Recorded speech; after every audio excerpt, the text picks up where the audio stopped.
نحمده ونصلي ونسلم على سيدنا ومولانا محمد رسوله النبي الأمين المكين الحنين الرؤوف الرحيم.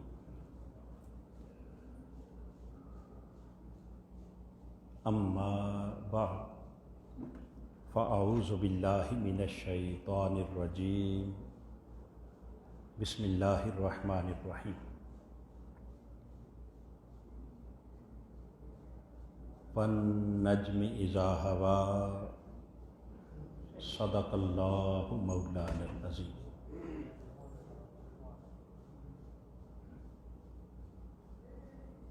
معزز و محتشم حاضرین و سامعین،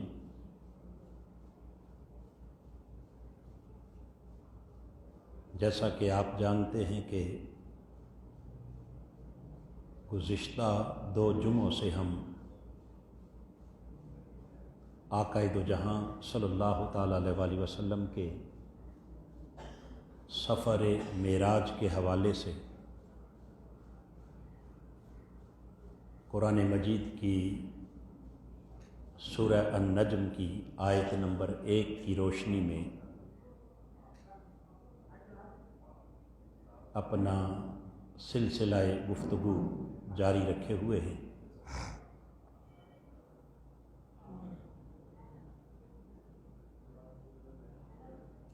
اور اس خاص حوالہ سے ہم نے پچھلی 2 نشستوں میں حضور علیہ الصلوۃ والسلام کے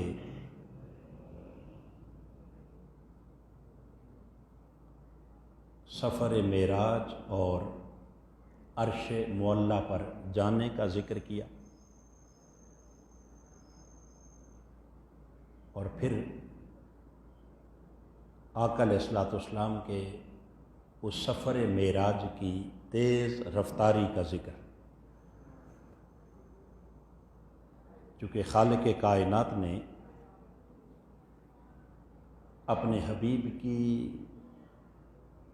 عظمت شان کو بیان کرتے ہوئے اور آپ کے حسن و جمال کا ذکر کرتے ہوئے ارشاد فرمایا والنجم، قسم ہے روشن ستارے پیارے محمد صلی اللہ تعالیٰ علیہ وآلہ وسلم کی،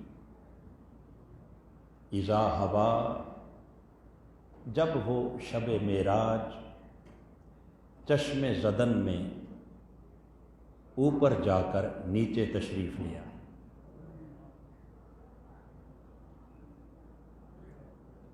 اس سے قبل ہم نجم کی حکمت بھی بیان کر چکے، اور لفظ ہوا اس کے 3 معنوں میں سے 2 معنوں پر گفتگو پچھلے 2 جمعوں پر ہم نے کی ہے. ایک آقا علیہ الصلوۃ والسلام کے عرش معلیٰ پر جانے کی قسم، اور دوسرا حضور علیہ الصلوۃ والسلام کے اس سفر کی تیز رفتاری کی قسم کہ آپ نے رات ختم ہونے سے پہلے مکان سے لا مکان تک، زمین سے آسمان تک، اور مکہ کی وادی سے لے کر بیت المقدس تک، اور بیت المقدس سے 7 آسمانوں تک، پھر سدرۃ المنتہا تک، پھر عالم ملکوت کی سیر، جباروت کی سیر، لاہوت کی سیر، اور پھر عرش معلیٰ پر حضور کی جلوہ گری، اور آقا علیہ الصلوۃ والسلام کا جنت کے مناظر کو دیکھنا، دوزخ کے تمام احوال سے آگاہی حاصل کرنا، اور عالم برزخ کی تمام کیفیات کا جائزہ لینا، اور یوں ملکوت و جباروت کی سیر کرنے کے بعد پھر وادی دنا تک پہنچنا، مقام تدلی پر فائز ہونا، کعبہ حسین کی قربتوں میں جانا، او ادنا کے جلوے، اور پھر ما زاغ البصر وما طغی کے عجب نظارے، فاوحی الی عبدہ ما اوحی کی وہ راز و نیاز کی باتیں، اور سر عرش محب اور محبوب کی باہم ملاقاتیں۔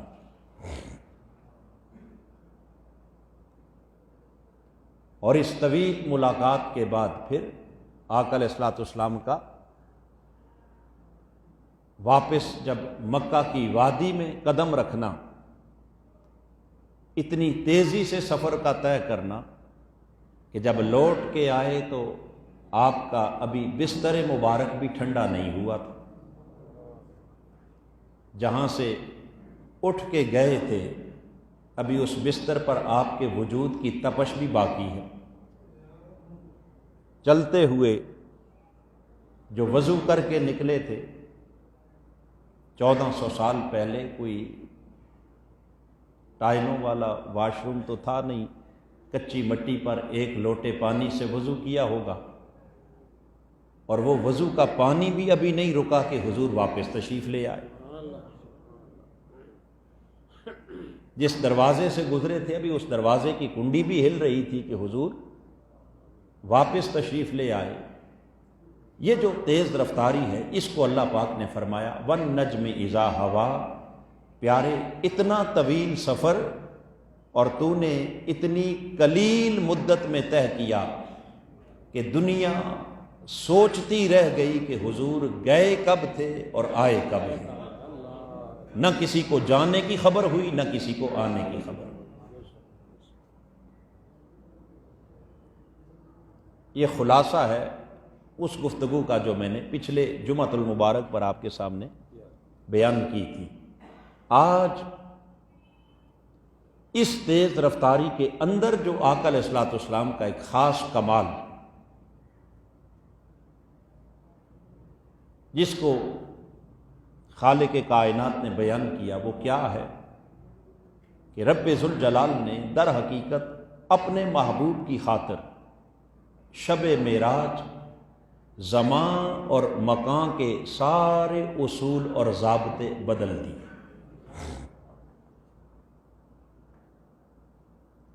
یعنی ایک زمانی اور مکانی اصول اور ضابطے وہ ہیں جو روٹین میں چلتے ہیں، اور کچھ چیزیں ایسی ہیں کہ جو خالق کائنات نے اپنے محبوب کی خاطر وہ روٹین سے ہٹ کر وہ سارے ضابطے بدل دیے۔ اور کیسے بدلے؟ یہ رب کائنات کی قدرت کاملہ کا اظہار ہے۔ وہ چاہے تو ایک ہی وقت کو ایک طرف پھیلا کر کئی صدیوں پر محیط کر دے،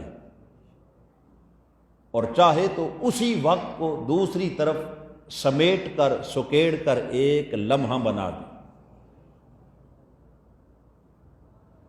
یہ اس کی قدرت زمانی ہے۔ اور قدرت مکانی یہ ہے کہ چاہے تو ایک ہی مقام کو پھیلا کر ہزاروں لاکھوں میل بنا دے، اور چاہے تو ان ہزاروں لاکھوں میلوں کو سمیٹ کر سکیڑ کر 2 قدم بنا دے۔ یہ اس کی قدرت مکانی ہے۔ زمان بھی اللہ کی گرفت میں ہے اور مکان بھی اللہ کی گرفت میں ہے۔ چاہے تو زمانوں کو پھیلا کر صدیاں بنا دے، اور چاہے تو صدیوں کو سمیٹ کر لمحے بنا دے۔ چاہے تو مکانوں کو پھیلا کر ہزاروں لاکھوں میل بنا دے، اور چاہے تو لاکھوں کروڑوں میلوں کو سمیٹ کر ایک قدم بنا دے۔ اس کی بارگاہ سے کچھ بعید نہیں۔ اب یہ کیسے ممکن ہے؟ آئیے اس کی صرف ایک مثال ہم قرآن مجید سے لیتے ہیں۔ سب سے پہلے اگر آپ اللہ کی قدرت زمانی کو دیکھنا چاہیں تو خالق کائنات نے قرآن مقدس کے اندر قیامت کے دن کا ذکر کیا۔ کون سا دن؟ بولیے، یوم قیامت۔ اور جب قیامت کے دن کا ذکر کیا تو ارشاد فرمایا جو قیامت کا ایک دن ہوگا، فی یوم کان مقدارہ 50,000 سنہ، وہ قیامت کا ایک دن 50,000 سالوں پر محیط ہوگا۔ کتنے زمانے پر؟ بولیے، 50,000 سالوں پر محیط دن۔ اب یہ یوم قیامت ہے جس کو قرآن مجید میں اللہ پاک نے بیان کیا، اور یقیناً اللہ کے کلام میں کوئی شک نہیں۔ دن ایک ہے، کیا ہے؟ دن، مگر اس دن کی طوالت کتنی ہے؟ اس دن کی ٹائمنگ کتنی ہے؟ ڈیوریشن کیا ہے؟ کتنا عرصہ؟ بولیے، 50,000 سال کا دن۔ یہ یوم قیامت ہے، یہ یوم حساب ہے، جہاں ساری خلق کو اللہ کے دربار میں حاضر کیا جائے گا۔ اب اچھے بھی ہیں، برے بھی ہیں، نیک بھی ہیں، بد بھی ہیں، انبیاء بھی ہیں، اولیاء بھی ہیں، دربار خدا لگا ہوا ہے۔ اور اس دن اس رب کی عدالت میں ہر ایک کے حساب کتاب کے لیے جو اللہ نے دن مقرر کیا، اس دن کی وسعت کا عالم یہ ہے کہ وہ 50,000 سال کا دن ہے۔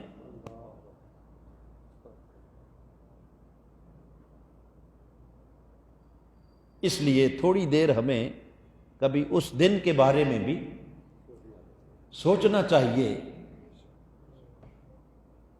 کہ جب ہر طرف نفسا نفسی کا عالم ہوگا اور ہر کوئی پسینے سے شرابور ہوگا اور اللہ کا دربار ہوگا اور اس کی ہیبت اور اس کا جلال ہوگا، تو پھر 50,000 سال کا وہ دن اللہ کے حضور انتظار میں کیسے گزرے گا؟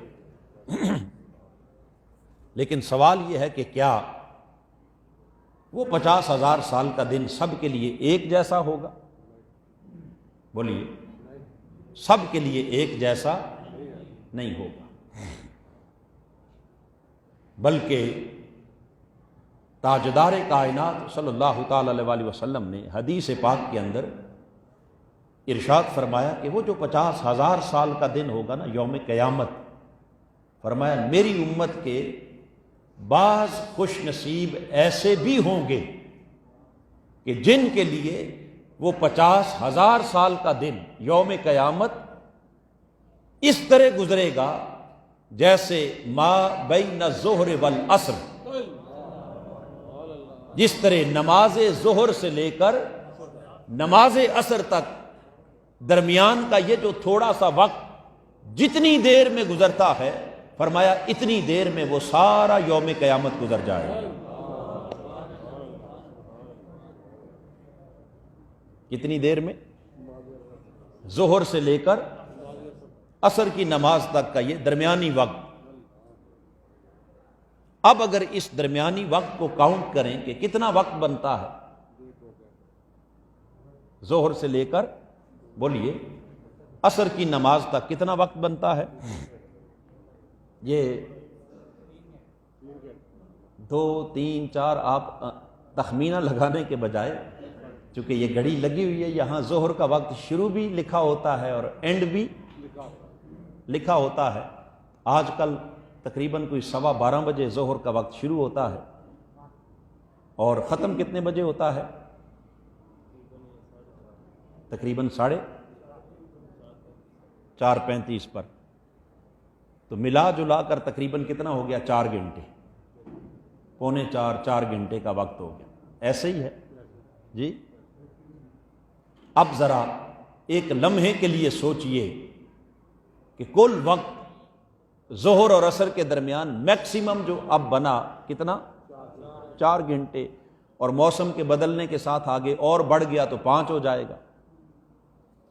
تو کہاں 4 سے 5 گھنٹے ہیں اور کہاں 50,000 سال ہیں؟ دن ایک ہے۔ دن کیا ہے؟ وہی یوم قیامت مگر کسی کے لیے 50,000 سال اور کسی کے لیے 4 سے 5 گھنٹے ہیں۔ کتنا فرق پڑ گیا؟ اور صرف اتنا فرق بھی نہیں، اتنا فرق بھی نہیں، بلکہ تاجدار کائنات صلی اللہ تعالی علیہ وآلہ وسلم نے اس سے بھی آگے مزید بیان کرتے ہوئے یہاں تک فرمایا کہ کچھ لوگوں کے لیے تو ظہر اور عصر کے درمیانی وقت کی طرح وہ قیامت گزرے گی، اور کچھ حضور کی امت کے خوش بخت ایسے بھی ہوں گے کہ جن کے لیے میرے آقا نے فرمایا، وہ قیامت کا دن حضور نے قسم کھا کر ارشاد فرمایا کہ لا اخف، وہ قیامت کا دن اتنا ہلکا، اتنا خفیف ہو جائے گا، کتنا، لا اخف من الصلاۃ المکتوبہ، ایک فرض نماز کی ادائیگی میں جتنا وقت لگتا ہے حضور نے فرمایا اس وقت سے بھی تھوڑے وقت میں سارا قیامت گزر جائے گا۔ نعرہ تکبیر، نعرہ تحقیق، ایک فرض نماز کی ادائیگی میں جتنا وقت لگتا ہے اس سے بھی کم تر وقت کے اندر پورا یوم قیامت گزر جائے۔ اب سوچئے کہ فرض کی ادائیگی میں وقت کتنا درکار ہوتا ہے۔ سب سے پہلے تو یہ سمجھ لیں کہ میکسیمم جو فرض ہے وہ 4 رکعت ہے۔ کتنا؟ فجر کے کتنے فرض ہیں؟ مغرب کے کتنے ہیں؟ اور باقی تینوں نمازوں کے، ظہر، عصر اور عشاء کے کتنے؟ تو زیادہ سے زیادہ فرض کتنے ہیں؟ 4 رکعتیں۔ اب 4 رکعت نماز ادا کرنے میں کتنا وقت درکار ہے؟ بولیے، 5 سے 6 منٹ۔ اب کتنی مقداریں ہو گئی؟ 3۔ کتنی مقداریں ہو گئی؟ بولیے، 3 مقداریں۔ دن ایک ہے، کسی کے لیے 50,000 سال، کسی کے لیے 4 سے 5 گھنٹے، اور کسی کے لیے 4 سے 5 منٹ بن گئے۔ 4 سے 5 منٹ لگے، پورا یوم قیامت گزر گیا۔ گویا ان خوش نصیبوں کو تو پتہ ہی نہیں چلا کہ قیامت آئی کب اور قیامت گئی کب۔ قیامت آئی کب اور قیامت، بولیے، گئی کب۔ اب اس میں ایسا کیوں ہوگا، اس کی ڈیٹیلز اور اس کی تفصیلات انشاءاللہ اللہ نے چاہا تو پھر کسی اور موقع پر ہم بیان کریں گے، مگر اس وقت تو صرف اللہ کی اس قدرت کاملہ کی ہم بات کر رہے ہیں کہ وہ وقت پر کتنا قادر ہے، وقت پر کتنا قادر ہے کہ چاہے تو ایک ہی دن کو 50,000 سال بنا دے، چاہے تو اسی ایک دن کو 50,000 سالوں سے سمیٹ کر 5 گھنٹوں تک لے آئے، اور چاہے تو اسی ایک دن کو 5 گھنٹوں سے بھی سمیٹ کر کتنے، 5 منٹ پر لے آئے۔ اس کی بارگاہ سے کچھ بعید، بولیے، نہیں ہے۔ اب حاضرین محترم، صاف ظاہر ہے کہ جن کو اللہ نے عذاب دینا ہے، سزا دینی ہے، انہیں 50,000 سال سوا نیزے سورج کے نیچے کھڑا کرے گا نا؟ فرمایا انتظار کرو۔ کیا کرو؟ بولیے، انتظار کرو، میں تمہارا حساب کتاب ابھی شروع کرتا ہوں۔ اور جو پیار والے ہوں گے، محبت والے ہوں گے، جو محبوب اور لاڈلے ہوں گے، انہیں کہا جائے گا کہ جلدی جلدی ان کو کیا، 2-4 گھنٹوں کے اندر جلدی جلدی ان کا حساب کر کے کیا کر دو، فارغ کر دو۔ اور کچھ ایسے بھی ہوں گے کہ جن کے ذمے حساب ہوگا ہی کوئی نہیں، جن کے ذمے کوئی لمبا چوڑا حساب ہوگا ہی کوئی نہیں۔ مشکل سے انہوں نے اپنی زندگی کے سانس گزارے ہوں گے اور ایک ایک سانس ایک ایک پل اسی کے لیے گزارا ہوگا. کہے گا کہ ان سے حساب کتاب کیا لینا ہے، اس کو ادھر سے اٹھاؤ اور ادھر جنت ملے گی. تو یہ ہے کہ اس کی قدرت کاملہ ہے. اب دیکھیے، اگر قیامت کے دن اللہ پاک اپنے بندوں کی خاطر، نیکوں کی خاطر، محبوبوں کی خاطر، اولیاء کی خاطر اس 50,000 سال کے طویل دن کو سمیٹ کر سکیڑ کر چند لمحے بنا رہا ہے. اب حاضرین محترم ذرا آ جائیے حضور کی شب معراج کی طرف. جب خالق کائنات نے اپنے حبیب کو بلایا کہاں؟ عرش معلیٰ پر بلایا، اور بلایا خالی سفر کروانے کے لیے نہیں، بلکہ قرآن کہتا ہے اسرا، اپنے حبیب کو سیر کروانے بلایا. تو صاف ظاہر ہے کہ جب سیر کروانی تھی، مکان کی بھی اور لا مکان کی بھی، زمین و آسمان کی سیر، عرش و کرسی کی سیر، ملکوت و جبروت کی سیر، تو صاف ظاہر ہے کہ سیر کرنے میں کچھ وقت تو لگا ہوگا یا نہیں جی؟ اتنی طویل سیر کے اوپر کتنا وقت درکار ہوگا.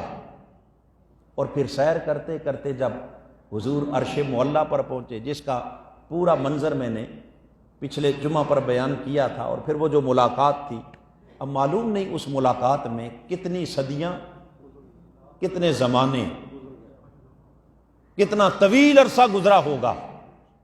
مگر کیا تھا؟ ادھر چونکہ وقت کے پھیلاؤ کا نظارہ تھا، خالق کائنات نے اپنی قدرت کاملہ سے ادھر عالم لا مقام میں وقت کو پھیلا دیا. فرمایا وقت پھیل جا تاکہ آج میرا محبوب جی بھر کے سیر کر، جی بھر کے لِنُرِيَهُ مِنْ آیاتنا، آج میری قدرت کے سارے رنگ دیکھ لے، میری قدرت کے سب نظارے دیکھ لے، میری سب نعمتیں دیکھ لے، میری سب کرم نوازیاں دیکھ لے، جی بھر کے میرا حبیب دیدار کر لے. وقت پھیلتا جا تاکہ ملاقات کے لمحے ختم نہ ہونے پائیں.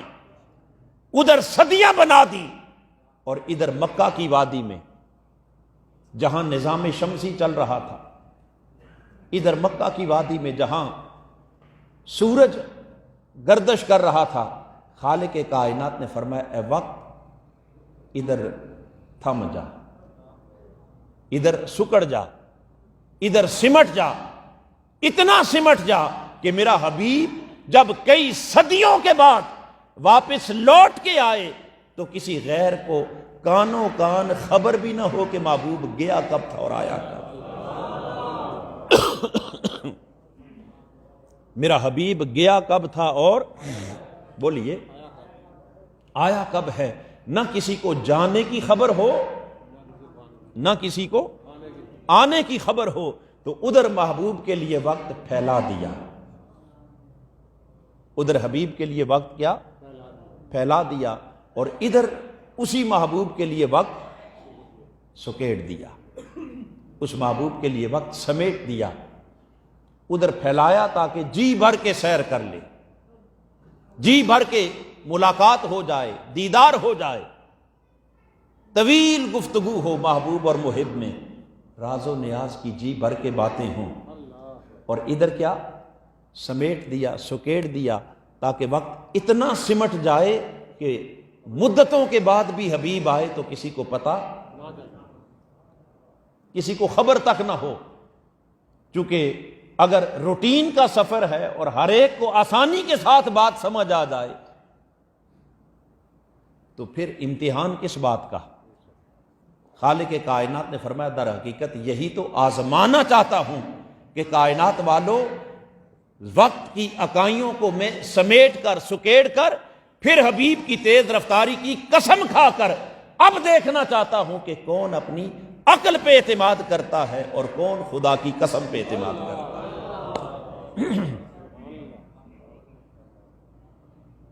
تو یہ آقا علیہ الصلوۃ والسلام کی ایک شان جس کو اللہ پاک نے اس تیز رفتاری کے اندر اپنی قدرت زمانی کے ذریعے بیان کیا. اور پھر میں نے عرض کیا کہ اللہ رب العزت کی جہاں قدرت زمانی ہے وہاں قدرت مکانی بھی ہے، اور وہ قدرت مکانی یہ ہے کہ چاہے تو ایک ہی مقام کو پھیلا کر ہزاروں لاکھوں میل بنا دے، اور چاہے تو لاکھوں میلوں کو سمیٹ کر کیا بنا دے، ایک قدم بنا دے۔ اور یہ کیسے ممکن ہے؟ آئیے اس کی بھی ایک ہی مثال ہم قرآن مجید سے لے لیتے ہیں۔ ویسے تو حدیث پاک میں بھی اس کی مثالیں موجود ہیں، مگر قرآن مجید میں رب کائنات نے حضرت سیدنا سلیمان علیہ السلام آپ کا ذکر کیا قرآن مجید کی سورہ نمل کے اندر کہ حضرت سلیمان علیہ السلام نے جب اپنے درباریوں سے پوچھا کہ کون ہے جو ملک سبا سے ملکہ بلقیس کا تخت اٹھا کے لے آئے۔ ملک سبا کی جو ملکہ تھی بلقیس بادشاہ، وہ جب حضرت سلیمان علیہ السلام کی ملاقات کے لیے وہاں سے چلی نا، آپ کو اللہ کے نبی کو اپنے دربار میں خبر ہوئی کہ وہ میری ملاقات کے لیے ادھر سے چل پڑی ہے۔ آپ نے اپنے درباریوں سے پوچھا کہ بھئی ہے کوئی جو اس کے یہاں آنے سے پہلے اسی کا تخت لا کر میرے دربار میں حاضر کر دے۔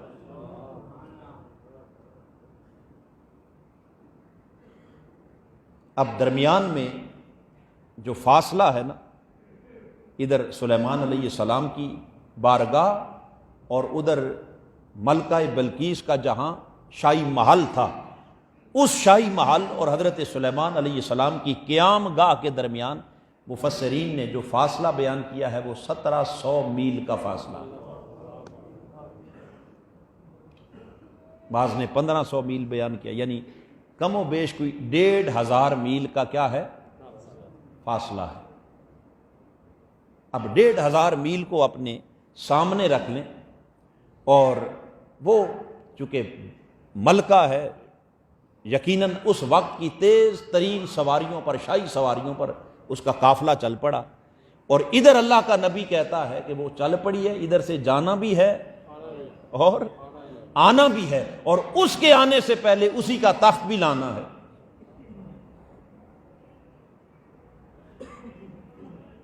اگر یہ سب کچھ ممکن نہ ہوتا تو یقیناً اللہ کا نبی کبھی ناممکنات کا مطالبہ بولیے کر ہی نہیں سکتا۔ تو جب آپ نے کہا، اب یہاں قرآن مجید نے 2 کا ذکر کیا، ایک پہلے جن کا ذکر کیا اور پھر اس کے بعد پھر حضرت سلیمان علیہ السلام کی امت کے ایک ولی کا ذکر کیا۔ چونکہ وقت تھوڑا ہے، میں بس حضرت آصف بن برقیہ ہی کی بات کرتا ہوں، آپ کی امت کے ایک ولی کامل۔ جب آپ نے پوچھا نا کہ کون لائے گا وہ تخت، آپ کی امت کا ایک ولی کامل کھڑا ہوا اور اس نے عرض کی کہ اے اللہ کے پیغمبر، اگر یہ اجازت مجھے دیں تو میں اس ملکہ کا تخت اس کے آنے سے پہلے پہلے یہاں آپ کی خدمت میں حاضر کر دوں گا۔ اس پر حضرت سلیمان علیہ السلام نے پوچھا کہ یہ بتاؤ کہ وہ تخت کتنی دیر میں لے آؤ گے، وہ تخت کتنی دیر میں لے آؤ گے؟ اس پر قرآن مجید جس کو بیان کر رہا ہے وہ اس اللہ کے ولی نے جواب دیا، اس نے کہا انا آتی کا بہی قبل ان یرتد الیک طرفک، اے اللہ کے نبی دیر کون سی ہے، بس آپ اجازت دیں، آنکھ جھپکنے سے پہلے وہ تخت لا کے حاضر کر دوں گا، آنکھ جھپکنے سے پہلے وہ تخت لا کر حاضر کر دوں گا۔ اب خالی دعویٰ نہیں، قرآن کہتا ہے فَلَمَّا رَآهُ مُسْتَقِرًّا عِندَهُ، حضرت سلیمان نے آنکھ جھپکی، پلٹ کے دیکھا تو وہ تخت آپ کی بارگاہ میں آ چکا تھا۔ جب دیکھا تو وہ تخت آپ کی خدمت میں حاضر ہو چکا تھا۔ اب حاضرین محترم، کہاں 1500 میل کا فاصلہ، کتنا 1500 میل کا فاصلہ، اور کہاں آنکھ جھپکنا. اب ذرا پلک جھپک کے دیکھیں اس میں دیر کتنی لگتی ہے. ذرا پلک جھپکے نا کتنی دیر لگتی ہے, بولیے. سیکنڈ تو دور کی بات ہے, مائکرو سیکنڈ کیا اس کو, یعنی اس وقت کو آپ کاؤنٹ ہی نہیں کر سکتے کتنا وقت لگتا ہے, وقت ہے ہی کوئی نہیں. تو کہاں اتنا طویل فاصلہ, اور کہاں وہ فاصلہ سمٹ کر اللہ کے ایک ولی کے لیے اتنا قلیل ہو گیا کہ وہاں مائکرو سیکنڈ سے بھی پہلے, آنکھ جھپکنے سے پہلے وہ تخت حاضر ہو گیا. وہ اللہ کا ولی جاتا بھی ہے اور آتا بھی ہے, اور موجود مجلس میں نہ کسی کو اس کے جانے کی خبر ہوتی ہے نہ کسی کو آنے کی خبر ہوتی ہے. ارے یہ تو شان ہے حضرت سلیمان کی امت کے ایک ولی کی, کیا شان ہوگی محمد مصطفیٰ کی کہ جب شب معراج خدا نے بلایا, عرش معلیٰ سے ہو کے حبیب آئے, تو کسے کیا پتا چلے کہ حضور گئے کب تھے, اور نہ جانے کی خبر نہ. تو رب نے اپنے حبیب کے لیے زمان کا نظام بھی بدل دیا اور مکان کا نظام بھی بدل دیا. زمان و مکان کی سارے ضابطے بدل کر بتا دیا کہ حبیب قیامت تک دنیا سوچتی رہے گی کہ مصطفیٰ گئے کیسے تھے اور آئے کیسے. یہ تو تھی حضور کی وہ تیز رفتاری جس کا ذکر قرآن کرتا ہے. مگر حاضرین محترم, چونکہ آج میں چاہتا ہوں کہ اس مضمون کو مکمل کر لیا جائے, تو آخری معنی اس کا جو پچھلے جمعۃ المبارک پر بھی میں نے عرض کیا تھا, وہ تیسرا معنی کیا ہے, آقا علیہ الصلوۃ والسلام کا عرش معلیٰ سے واپس نیچے آنے کی قسم. نیچے, یہاں ایک بات عرض کر دوں کہ عام طور پر اگر آپ قرآن مجید کے تراجم کو پڑھیں نا, تو اکثر مترجمین نے ایک ہی معنی لکھا ہے, اور وہ یہ لکھا ہے کہ قسم ہے ستارے کی جب وہ نیچے اترا. قسم ہے ستارے کی جب وہ, بولیے. بعض نے لکھا قسم ہے ستارے کی جب وہ نیچے گرا. بعض نے لکھا قسم ہے ستارے کی جب وہ غائب ہوا. اب یہ جملہ آپ نے سن لیا, آپ خود سوچیں کہ اس سے کوئی آپ کو قرآن کا مفہوم سمجھ آیا؟ جی کچھ سمجھ نہیں آیا. کون سا ستارہ کہاں سے گرا, کیوں قسم. مگر اسی آیت کریمہ کا ترجمہ خالق کائنات نے آج کے اس دور میں حضور کی امت پر اتنا بڑا کرم کیا کہ ہمیں حضور شیخ الاسلام ڈاکٹر محمد طاہر القادری مدہ ذلہ, جن کے قدموں میں بیٹھ کے ہم نے قرآن پڑھا, سیکھا, اور یہ قرآن آپ کو سنا رہے ہیں. آپ نے جب اس آیت کریمہ کا ترجمہ کیا نا, تو خالی لفظوں کا معنی نہیں بلکہ قرآن سمجھا دیا. قرآن اور کیسے سمجھایا, یہ بھی بتا دیا کہ نجم کیا ہے, اور یہ بھی بتا دیا کہ ہوا کیا ہے. عام لکھنے والوں نے کہا ستارے کی قسم جب نیچے اترا, بات ختم. مگر آپ نے کیا لکھا, قسم ہے روشن ستارے محمد صلی اللہ تعالی علیہ وسلم. روشن ستارے محمد صلی اللہ تعالی علیہ وسلم کی جب وہ شب معراج چشم زدن میں اوپر جا کر نیچے تشریف لے آئے. جب وہ شب معراج چشم زدن میں اوپر جا کر, بولیے, نیچے تشریف لے آئے. اب حاضرین محترم, ایک لمحے کے لیے سوچئے کہ آپ کو قرآن کی سمجھ کہاں سے آئی. قرآن کی سمجھ خالی تارے کی قسم جب نیچے گرا اس سے قرآن کی سمجھ آئی, یا قسم ہے روشن ستارے محمد صلی اللہ تعالی علیہ وسلم کی جب وہ شب معراج چشم زدن میں اوپر جا کر نیچے تشریف لے آئے. تو اللہ کے کلام کا منشا آپ کو کہاں سے سمجھ آیا؟ چونکہ عام سادہ لو انسان نے, علماء کو تو ترجموں کی ضرورت نہیں ہوتی, تو سادہ لو انسان نے ترجمے سے قرآن سمجھنا ہے. تو لہٰذا یہ عرفان القرآن ترجمہ جو کہ ہمیشہ میرے سامنے ہوتا ہے، ہر جمعے کو فجر کی نماز کے بعد اس سے میں درس بھی دیتا ہوں، اور ہر درس میں یہاں ہمارے پاس موجود ہوتا ہے، اور ہر جمعے پر ہمارے ادھر حاجی صاحب با اسٹال لگا کے بھی بیٹھے ہوتے ہیں، ان کے پاس موجود ہوتا ہے۔ تو میری درخواست یہ ہے کہ آپ قرآن کو سمجھنے کی کوشش کیا کریں، قرآن کو پڑھیں بھی اور قرآن کو بولیے سمجھیں بھی، اور بڑی آسانی کے ساتھ سمجھنے کے لیے یہ قرآن مجید کا ترجمہ ہے عرفان بولیے عرفان القرآن۔ یہ ایسا ترجمہ ہے کہ آپ کو بغیر تفسیر کے خالی ترجمہ پڑھتے جائیں گے، قرآن سمجھ آتا چلا جائے گا۔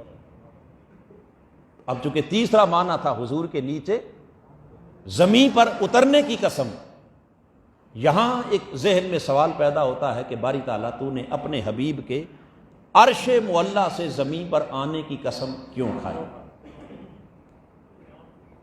پہلے ہم نے ایک اصول طے کیا تھا کہ قسم ہمیشہ اٹھائی جاتی ہے کسی بڑی بات پر۔ کس پر؟ بولیے معمولی بات پر قسم۔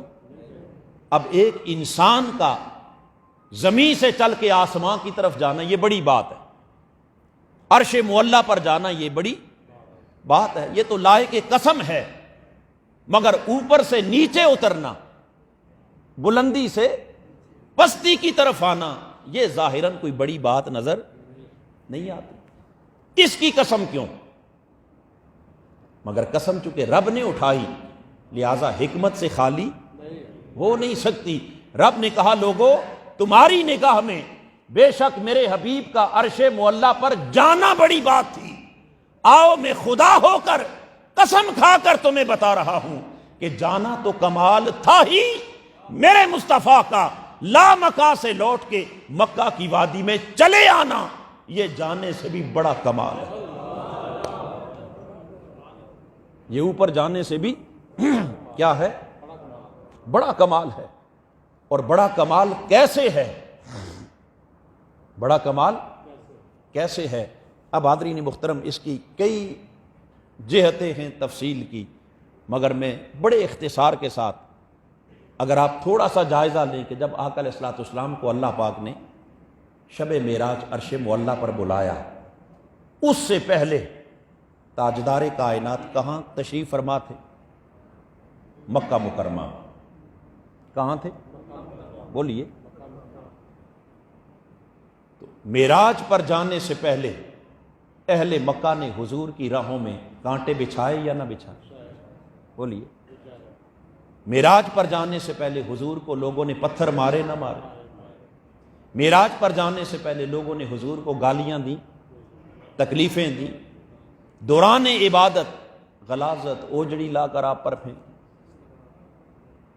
قدم قدم پر ستایا، ظلم کے پہاڑ توڑے، 12 سال میرے آقا کو دکھی کیا، اور 12 برس کے دکھ سہنے کے بعد خالق کائنات نے کہا حبیب تو نے میری خاطر، تو کانٹوں پر بھی چلا، تو نے پتھر بھی کھائے، تیرے قدم بھی زخمی ہوئے، محبوب تیرا جسم بھی لہولہان ہوا، تو نے بڑی تکلیفیں اٹھائیں، اب چلا لا مکان کے اندر، میں تجھے ذرا سیر تو کرواؤں، تجھے اپنی قدرت کے نظارے تو کرواؤں، تجھے اپنے دیدار کی لذتیں عطا کروں، تاکہ تیرے سارے دکھ دور ہو جائیں،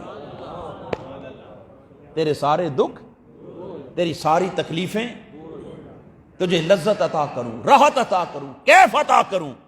جب اس کیف کی وادی میں بلا لیا، اب حاضرین محترم ذرا سوچ کے بتائیے کہ رب کے دیدار سے بڑی لذت بھی کوئی ہے؟ اس کے دیدار سے بڑی لذت کوئی بڑا کیف ہے؟ جی۔ اب ایک طرف دیدار خدا کی لذت ہے، ایک طرف مکہ والوں کے پتھر ہیں، تانے ہیں، گالیاں ہیں، راہوں میں کانٹے ہیں۔ اب سوچ کے بتائیے آپ کے پاس 2 آپشن ہوں، ایک طرف یار کا دیدار ہو اور ایک طرف دشمنوں کے پتھر ہو، آپ کدھر جائیں گے؟ بولیے جی۔ ایک طرف جنتوں کی سیر ہو، ملکوت و جبروت فرشتے قدموں میں پر بچھا رہے ہوں، اور ایک طرف دشمن پتھر مار رہے ہوں، جائیں گے کدھر؟ ہے کوئی جو اس لذت کو چھوڑ کر پھر تکلیف کی وادی میں آئے، پھر دکھ اٹھانے آئے، پھر پتھر کھانے آئے؟ بولیے، ہے کسی کا حوصلہ؟ کوئی ہوتا رب نے کہا حبیب کبھی لوٹ کے نہ آتا، وہیں عرض کرتا مولا بڑے دکھ سہے، بڑی تکلیفیں سہی، اب ادھر ہی رکھ لے، اب ادھر ہی رکھ لے، اب نہیں جانا چاہتا، مگر قربان جائیں آقا آپ کی لجپالی پر، حضور آپ کی کریمی پر قربان۔ رب نے پوچھا پیارے کیا چاہتا ہے؟ عرض کی مولا سلامتی کی خیرات لے کے پھر امت کی طرف جانا چاہتا ہے۔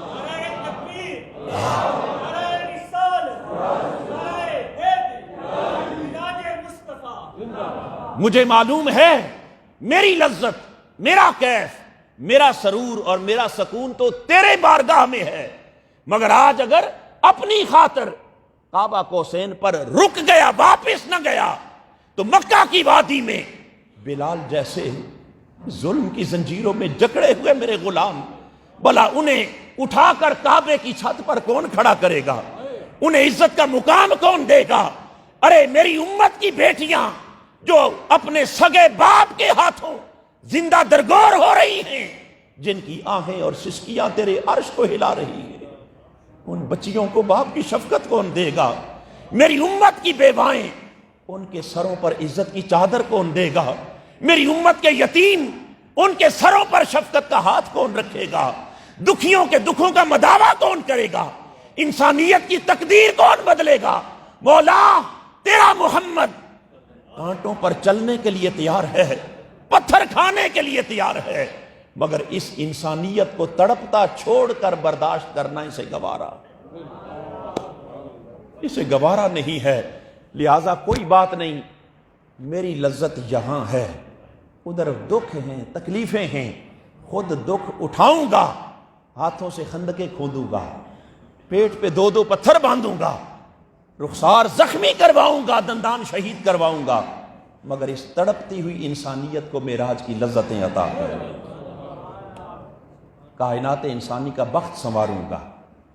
ارے انسانیت کی قسمت بدلنے کے لیے آنے والا حبیب، انسانیت کا مقدر سنوارنے کے لیے کعبہ کوسین چھوڑ کے آنے والا حبیب، ذرا سوچئے اس سے بڑا بھی لجپال کوئی ہے؟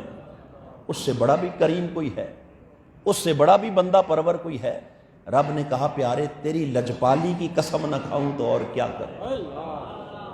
قسم ہے تیری بندہ پروری کی، قسم ہے تیری شان کریمی کی کہ تو نے انسانیت کی بلائی کے لیے اپنی لذتیں بھی قربان کر دی، اپنا کیف و سرور بھی، اور دنیا کو ایک سبق دے دیا، دنیا کو ایک پیغام دے دیا، اور وہ پیغام کیا ہے کہ لوگوں اپنے لیے جینا کمال نہیں، اصل کمال دوسروں کے لیے جینا ہے۔ اپنے آرام کی خاطر تو جانور بھی مارے مارے پھرتے ہیں، اپنے لیے چارہ تو جانور بھی ڈھونڈتا پھرتا ہے، مزہ تب ہے کہ اپنے پیٹ پہ پتھر باندھ کے دوسرے کے منہ میں لقمہ ڈالا جائے۔ اپنی راحت کی کوشش تو ہر کوئی کرتا ہے، مگر اپنے آپ کو جان جوکھوں میں ڈال کر دوسروں کو راحت دینا، دوسروں کو لذت دینا، دوسروں کو سکون میسر کر عطا کرنا، فرمایا یہ اصل کمال ہے، اور یہ پیغام ہے حضور کی سیرت کا، یہ پیغام ہے میرے آقا کے معراج کا، یہ پیغام ہے حضور کے کعبہ کوسین سے واپس لوٹ کے آنے کا۔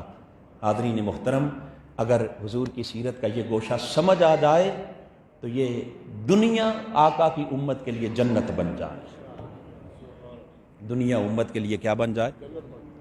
اور اگر یہ بات سمجھ میں نہ آئے تو پھر ہزارہا قصے، کہانیاں، واقعات ہم پڑھتے، سنتے، سناتے رہیں، کوئی مقصد پورا۔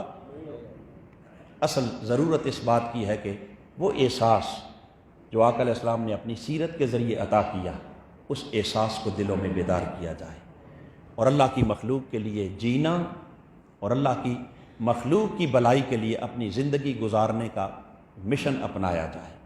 خالق کائنات ہمیں اپنے حبیب کی سیرت کو سمجھنے کی اور عمل کی توفیق عطا فرمائے، آمین وما علینا۔